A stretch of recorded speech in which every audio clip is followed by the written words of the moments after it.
আসসালামু আলাইকুম। আমি শমসিরুন্নেসা, সহকারী শিক্ষক, কুমিল্লা মডার্ন হাই স্কুল। প্রিয় ছাত্রছাত্রীরা, আশা করি ভালো আছো সবাই। আজ আমি সপ্তম শ্রেণী ইংলিশ সেকেন্ড পেপার ক্লাস নিব। আজ আমি তোমাদের করাবো অ্যাসার্টিভ টু ইম্পারেটিভ ট্রান্সফরমেশন করাবো। অ্যাসার্টিভ সেন্টেন্স থেকে কিভাবে ইম্পারেটিভ সেন্টেন্সে ট্রান্সফর্ম করতে হয় তা আমি তোমাদেরকে দেখাবো।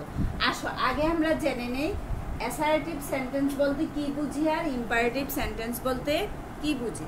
অ্যাসার্টিভ সেন্টেন্স দ্বারা সাধারণত বিবৃতিমূলক বাক্য বোঝানো হয়। যে বাক্য দ্বারা কোনো বিবৃতি প্রদান করা হয় সেটাই হচ্ছে assertive sentence.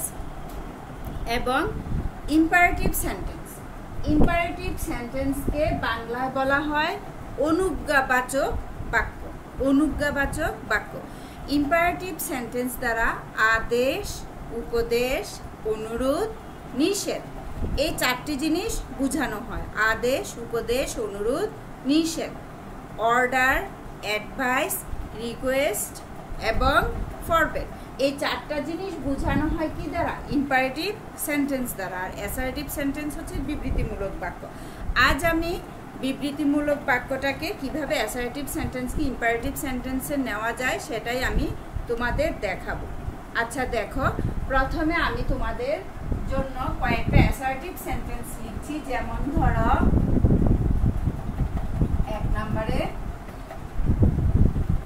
You should go to school. আরেকটা অ্যাসার্টিভ সেন্টেন্স দেখো,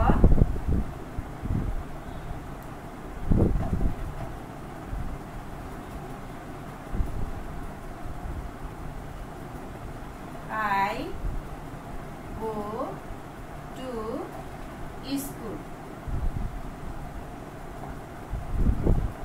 আরেকটা দেখো, we go to school। দেখো এই তিনটা সেন্টেন্সই অ্যাসার্টিভ সেন্টেন্স। এই তিনটা সেন্টেন্সই কি? Assertive sentence. এখন অ্যাসার্টিভ সেন্টেন্সে যদি সেকেন্ড পারসন থাকে, সাবজেক্ট যদি সেকেন্ড পারসন হয়, তাহলে ইম্পারেটিভ করার সময় এই সেন্টেন্সটাকে ইম্পারেটিভ করার সময় সাবজেক্টটা উঠে যাবে। ইম্পারেটিভ করার সময় সাবজেক্ট উঠে যাবে। আর যে মূল ভার্ব আছে গো, সেই মূল ভার্বের প্রেজেন্ট ফর্ম বসবে এবং এরপর থেকে সেন্টেন্সের বাকি অংশটুকু হবে। যেমন গো টু স্কুল হয়ে গেল ইম্পারেটিভ সেন্টেন্স। কেমন? কিন্তু যদি ফার্স্ট পারসন থাকে অথবা থার্ড পারসন থাকে তাহলে সেক্ষেত্রে একটু পরিবর্তন হবে। আচ্ছা আমরা তাহলে প্রথমে সেকেন্ড পারসনের কয়েকটা এক্সারসাইজ করে নেই। যেমন দেখো, you should close the door. এইখানে দেখো এই সেকেন্ড পারসন উঠে যাবে, তারপরে মূল ভার্ব হচ্ছে ক্লোজ এবং মূল ভার্বের সবসময় প্রেজেন্ট ফর্ম হবে। মূল ভার্বের কোন ফর্ম হবে? সবসময় মূল ভার্বের সবসময় প্রেজেন্ট ফর্ম হবে। এইখানে দেখো মূল ভার্বের প্রেজেন্ট ফর্ম এখানে কি আছে? ক্লোজ। তাহলে এইখানে হবে মূল ভার্বের প্রেজেন্ট ফর্ম ক্লোজ। যেমন এটাকে যখন আমরা ইম্পারেটিভে নিব তাহলে কি আসবে? ক্লোজ দ্য ডোর। কেমন?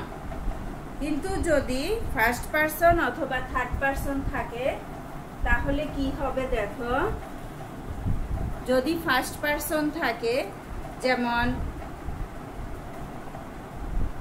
ফার্স্ট পারসন যদি থাকে আই ক্যান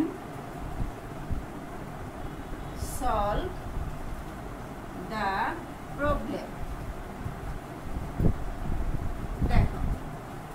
এখানে আই কি ফার্স্ট পারসন, অথবা থার্ড পারসন যদি থাকে he can solve the problem.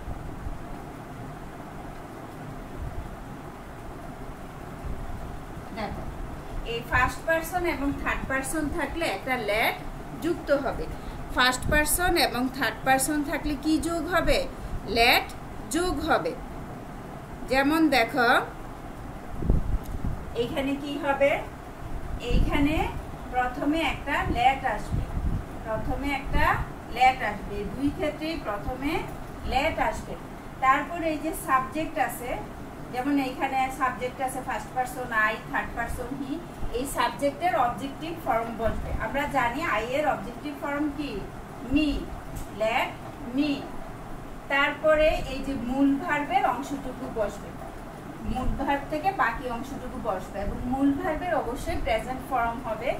Imperative sentence সবসময় প্রেজেন্ট টেন্সে হয়, যেমন let me solve the problem. এই যে থার্ড পারসন, এখানে কি হবে? ই এর অবজেক্টিভ ফর্ম আমরা জানি কি? হিম। তাহলে এখানে হবে him, let him solve the problem. কোনো নামও থাকতে পারে থার্ড পারসনে, যেমন দেখো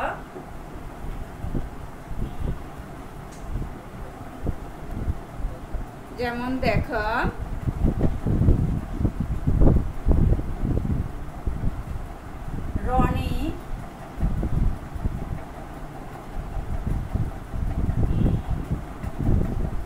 place football. Rony plays football, এখানে রনি কি? Third person. সেই ক্ষেত্রে এটা ইম্পারেটিভ করার সময় আগে একটা লেট যুক্ত হবে। তারপরে রনি যেহেতু নাম, এটার কোনো অবজেক্টিভ ফর্ম হবে না, নামের পরিবর্তে নামই আসবে, লেট রনি। তারপরে প্লের প্রেজেন্ট ফর্ম কি হবে? প্লে। এখানে এস হবে না, ইম্পারেটিভ সেন্টেন্সে এস বাই এস হয় না, তাহলে কি হবে? Let Rony play football.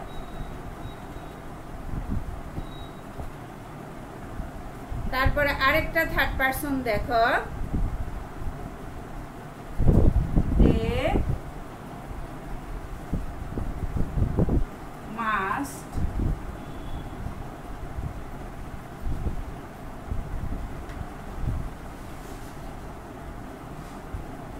they must work hard। এইখানে দেখো এই যে দে, এটা কি? Third person. তাহলে এখানে দের অবজেক্টিভ ফর্মটা কি আসবে? দেন। প্রথমে আসবে একটা লেট, তারপরে দের অবজেক্টিভ ফর্ম কি আসবে? দেন। তারপরে এই মাস্ট আর বসবে না, এখানে মূল ভার্ব কি? ওয়ার্ক।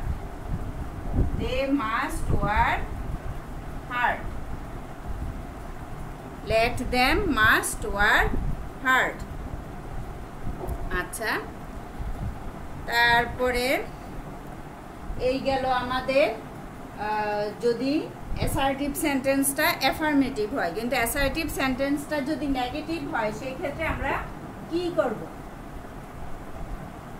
যদি নেগেটিভ হয়, সেকেন্ড পারসন দিয়ে শুরু হলে, যেমন you should not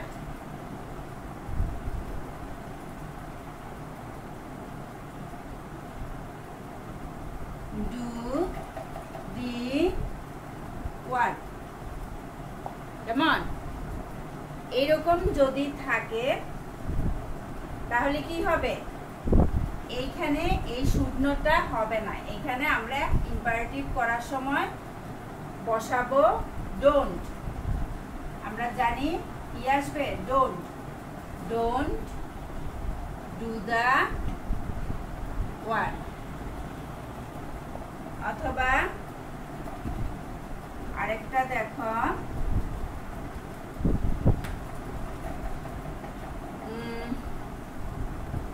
you should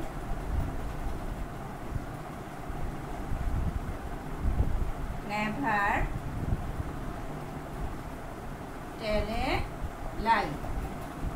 এই যদি নেভার থাকে তাহলে এটা ইম্পারেটিভ করার সময় নেভারের পরিবর্তন হবে না, এখানে নেভারে থাকবে, তাহলে এটা ইম্পারেটিভে হবে নেভার টেল এ লাই। আচ্ছা, এটা গেল সেকেন্ড পারসনের ক্ষেত্রে। এবার আসো আমরা ফার্স্ট পারসন এবং থার্ড পারসনের ক্ষেত্রে কি হয় দেখি। যেমন ধরো ফার্স্ট পারসনে থাকতে পারে I cannot solve the problem। এখানে কি আছে? ক্যাননট। তাহলে আমরা জানি ফার্স্ট পারসন আর সেকেন্ড পারসনের ক্ষেত্রে প্রথমে কি আসবে? একটা, আরে ফার্স্ট পারসন এবং থার্ড পারসনের ক্ষেত্রে প্রথমে একটা ল্যাট আসবে। প্রথমে ল্যাট, যেহেতু ক্যাননট আছে সেই কারণে একটা নট বসবে, let not solve the, let not me, অথবা লেট মি নট, দুইটাই হতে পারে। তাহলে লেট নট মি লিখলেও ভুল হবে না, let not me solve the problem. তারপর আরেকটা দেখো, আরেকটা থার্ড পারসন দিয়ে দেখাচ্ছি। ধরো ফাহিম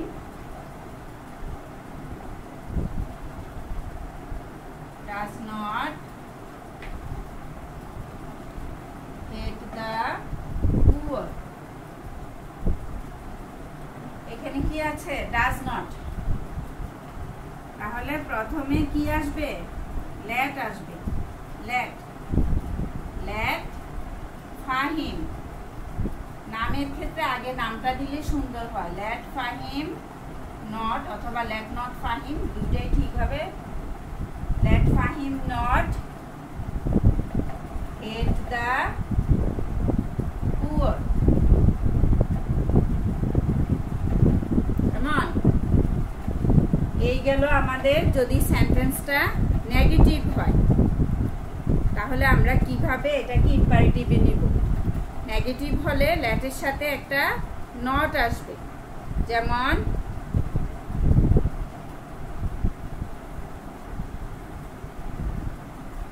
আরেকটা এক্সারসাইজ দেখাচ্ছি।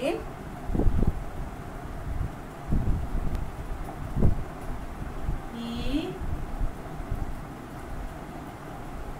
should not waste the time। দেখো, he should not waste the time। এটাকে আমরা যেহেতু should not নেগেটিভ আছে তাহলে কি হবে?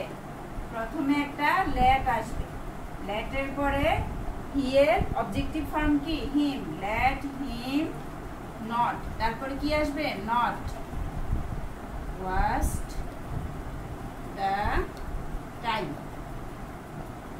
কেমন? এই গেল আমাদের সেন্টেন্সটা নেগেটিভ হলে আমরা কিভাবে এটাকে ইম্পারেটিভে নিব।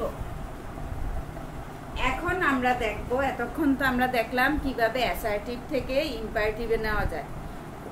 খুবই সহজ অ্যাসার্টিভ থেকে ইম্পারেটিভে নেওয়া। যদি সাবজেক্ট সেকেন্ড পারসন হয় তাহলে কি হবে? যেমন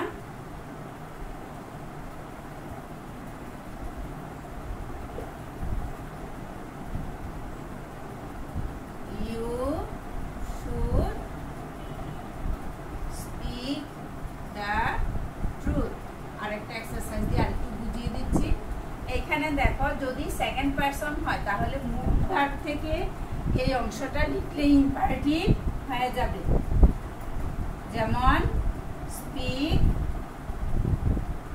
the truth.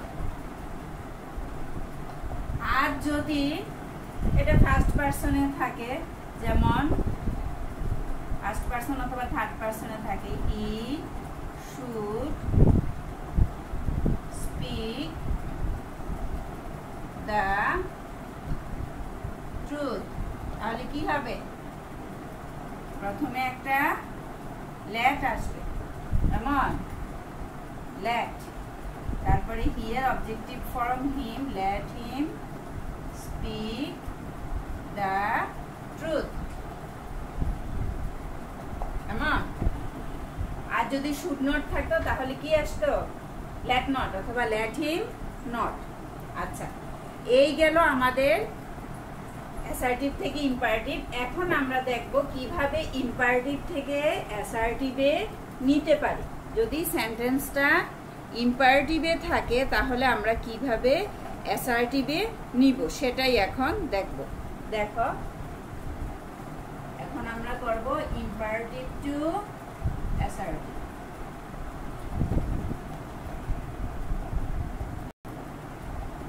Imperative two assertive. দেখো, আমরা তো জানি ইম্পারেটিভ সেন্টেন্স কয় রকমের হয়। মোট 4 রকমের ইম্পারেটিভ সেন্টেন্স হয়, আমরা জানি। কেমন? প্রথমে একটা হচ্ছে ভার্ব প্লাস অবজেক্ট, মানে যেটাতে অর্ডার দেওয়া হয়, do the work, close the door, open the book, সেটা শুধু ভার্ব প্লাস অবজেক্ট। 1 নম্বরে কি? Verb plus object plus extension. তারপরে আরেকটা কিরকম হয়? নিষেধ করা, যেমন ডু নট অথবা never plus verb plus object plus extension. তারপরে আরেকটা কি? রিকোয়েস্ট করা, যেমন প্লিজ অথবা কাইন্ডলি, প্লিজ অথবা কাইন্ডলি। তারপরে ভার্ব, তারপরে অবজেক্ট প্লাস এক্সটেনশন। তারপরে আরেকটা কিরকম হয়? 4 প্রকার আমরা তো জানি। আরেকটা হচ্ছে লেট যুক্ত, মানে কোনো প্রস্তাব থাকলে লেট প্লাস সাবজেক্টের অবজেক্টিভ ফর্ম, সাবজেক্টের objective form plus verb plus object plus extension. কেমন? এই হচ্ছে আমাদের 4 প্রকারের ইম্পারেটিভ সেন্টেন্স। আচ্ছা, এখন আমরা প্রথমে 1 নাম্বারটা দেখব, verb plus object plus extension. এইটাতে এইরকম রুলসের ভিতরে ইম্পারেটিভ সেন্টেন্স থাকলে আমরা কি করব? যেমন ডু দ্য ওয়ার্ক, যেমন ডু দি ওয়ার্ক, কাজটি করো, ডু দি ওয়ার্ক। দেখো, ভার্ব প্লাস অবজেক্ট, এইটা থাকলে আমরা জানি সাধারণত সেকেন্ড পারসনের ক্ষেত্রে সাবজেক্ট থাকে না ইম্পারেটিভ সেন্টেন্সে। তাহলে এটা আমরা ইম্পারেটিভ করার সময় করব you should do the work. আরেকটা এক্সারসাইজ দেখো, যেমন close the book, close the book কি হবে? ইউ শুড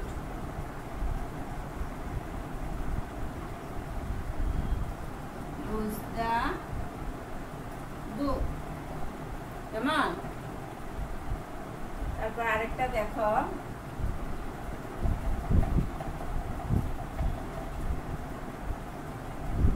লেফট টার্ন, বামে ঘুরো, কি হবে? You should left turn. ঠিক আছে? এবার আসো আমরা 2 নাম্বার রুলসটা দেখি। যদি do not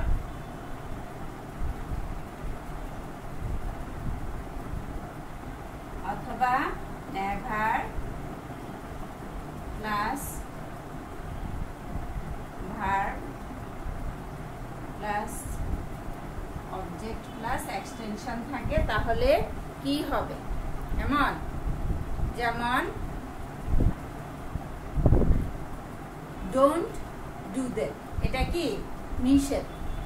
don't do that, এখানে দেখো ডোন্ট ডু দ্যাট, এটা করো না।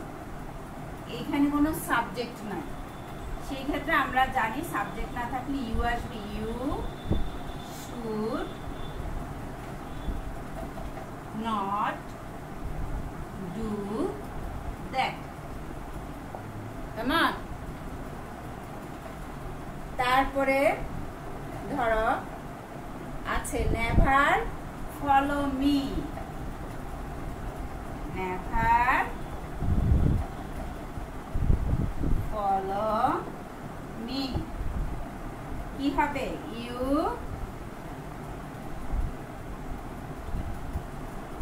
You should never follow me. You যেহেতু সাবজেক্ট নাই সেক্ষেত্রে কি হবে?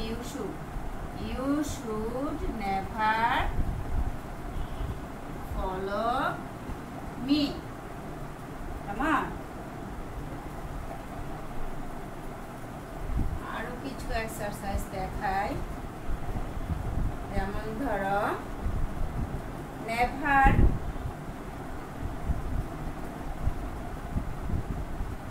বি সো স্যাড, কি হবে?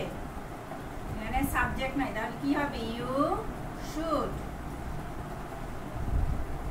Never be so sad. কেমন? তারপরে ধরো আরেকটা আছে এক্সারসাইজ, আরেকটা করাচ্ছি। ডোন্ট হেট দ্য পুয়ার, এটা কি হবে? You should not hate the poor. কেমন? তারপরে আমরা দেখি 3 নম্বরে কি দিয়েছিলাম। 3 নাম্বার রুলসটা যদি প্লিজ অথবা কাইন্ডলি থাকে। কেমন? যদি প্লিজ অথবা কাইন্ডলি থাকে, প্লিজ অথবা kindly plus verb plus object plus extension যদি থাকে তাহলে কি হবে? তাহলে এটা শুরু করতে হবে ইউ আর রিকোয়েস্টেড টু দিয়ে। ইউ আর রিকোয়েস্টেড টু দিয়ে প্লিজ অথবা কাইন্ডলিটা উঠে যাবে, এর পরিবর্তে বসবে you are requested to. Please অথবা কাইন্ডলি এটা উঠে যাবে, এটার পরিবর্তে হবে you are requested to. Please কাইন্ডলির পরিবর্তে হবে ইউ আর রিকোয়েস্টেড টু। যেমন ধরো please give me a pen, এই প্লিজের পরিবর্তে হবে ইউ আর রিকোয়েস্টেড টু। তারপরে মূল ভার্বের অংশটুকু আসবে, তারপরে মূল ভার্ব থেকে অংশটুকু আসবে। You are requested to give me a pen. তারপরে ধরো please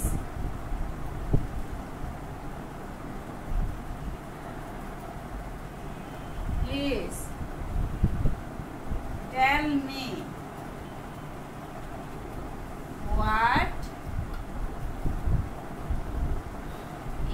think? Please tell me what you think.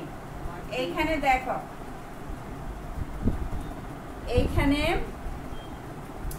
Please এর পরিবর্তে হবে ইউ আর রিকোয়েস্টেড টু, তারপরে এই টেল থেকে বাকি অংশটা হয়ে যাবে you are requested to tell me what you think. কেমন?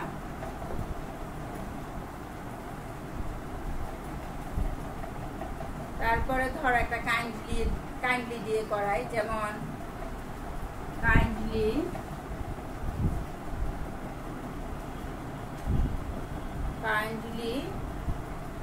Do me a favour. এইখানে কাইন্ডলির পরিবর্তে হবে you are requested to, you are requested to do me a favor. Come on. এই গেল প্লিজ আর কাইন্ডলি থাকলে। এবার আসো লেট যুক্ত থাকলে আমরা কি করব? আমরা জানি ইম্পারেটিভ সেন্টেন্সে লেট থাকবে। লেট সাধারণত কোনো প্রস্তাব দিলে লেট হয় এবং মে হয়। যেমন লেট দেওয়া থাকলে কি হবে? হ্যাঁ, রুলসটা কেমন হবে? লেট প্লাস সাবজেক্টের objective form plus verb plus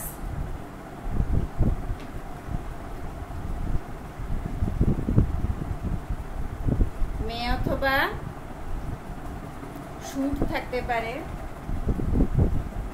may অথবা শুড হবে লেট থাকলে। কেমন? লেট থাকলে লেট দ্বারা যেটা হয়, লেট দ্বারা শুরু হলে প্রথমে লেট থাকে, তারপরে অবজেক্টিভ ফর্ম থাকে, তারপরে থাকে কি ভার্ব প্লাস এক্সটেনশন। এইরকম থাকলে সেটাকে আমরা যখন অ্যাসার্টিভ সেন্টেন্সে নিব তখন সাবজেক্টের পরে মে অথবা শুড হবে, মে অথবা শুড হবে। শুড সাধারণত ফার্স্ট পারসন, সেকেন্ড পারসন এবং ফার্স্ট পারসনের ক্ষেত্রে শুড হবে। মে থার্ড পারসনের ক্ষেত্রে, ফার্স্ট পারসনের ক্ষেত্রেও হতে পারে, থার্ড পারসনের ক্ষেত্রে মে হবে। আর সেকেন্ড পারসন এবং ফার্স্ট পারসনের ক্ষেত্রে অবশ্যই শুড হবে, এবং যদি কোনো প্রস্তাব দেওয়া হয় সেই ক্ষেত্রেও শুড হবে। যেমন দেখো একটা ইম্পারেটিভ সেন্টেন্স আছে, let us drop the matter. Let us drop the matter. এইখানে আজের সাবজেক্টিভ ফর্ম হচ্ছে উই। প্রথমে আমরা এই অবজেক্টিভ ফর্মটার সাবজেক্টিভ ফর্ম বসাবো, তারপরে আসবে should. We should drop the matter. We should drop the matter. আরেকটা এক্সারসাইজ দেখো,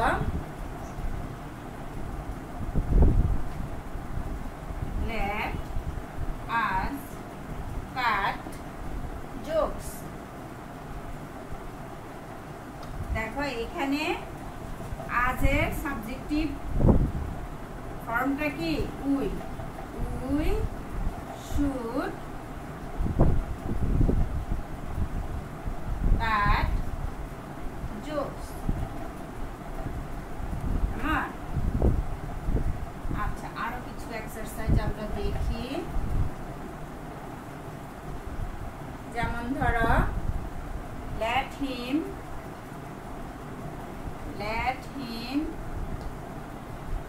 enjoy the film. দেখো এখানে হিম আছে থার্ড পারসন, এই ক্ষেত্রে আমরা মে ইউজ করতে পারি। হিমের অবজেক্টিভ ফর্ম কি হি, হি মে এনজয় দ্য ফিল্ম। কেমন? এই গেল আমাদের লেট যুক্ত ইম্পারেটিভ সেন্টেন্স। আচ্ছা, আশা করি তোমরা সবাই বুঝতে পেরেছ কিভাবে আমরা অ্যাসার্টিভ সেন্টেন্স থেকে ইম্পারেটিভ সেন্টেন্সে নিব এবং ইম্পারেটিভ সেন্টেন্স থেকে কিভাবে আবার অ্যাসার্টিভ সেন্টেন্সে নিব। আশা করি তোমাদের কোনো সমস্যা নাই। ভালো থাকবে সবাই। আজ এই পর্যন্তই। সুস্থ থাকবে, ভালো থাকবে, ভালোভাবে পরীক্ষার প্রস্তুতি নিবে। পরবর্তী ক্লাসে আবার তোমাদের সাথে দেখা হবে। খুদা হাফেজ।